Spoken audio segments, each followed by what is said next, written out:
Commentary में अगर होते ना मेरे साथ इरफान भाई, इरफान कश्मीरी मेरे साथ होते और मज़ा आ जाता। Miss you Irfan Kashmiri, voice of Jhelum. आज हमें लाइव देख रहे हैं, मज़ा आ जाता इस सेमीफाइनल मैच का। 4 बाले 10 रन और ये उठा कर खेला, फील्डर मौजूद है, छक्का 6 रन के लिए। Oh my God, oh you beauty Awais strike पे।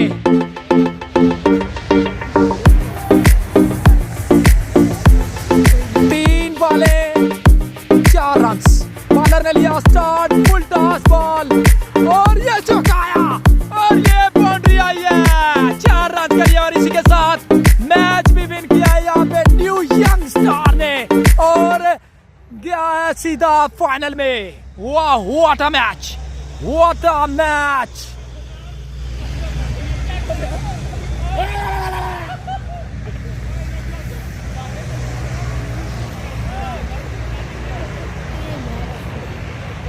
वाह वाह वाह,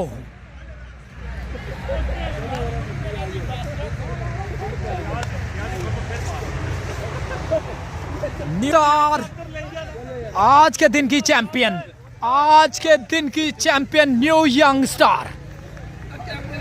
ठीक है जी, और आखिर में पाकिस्तान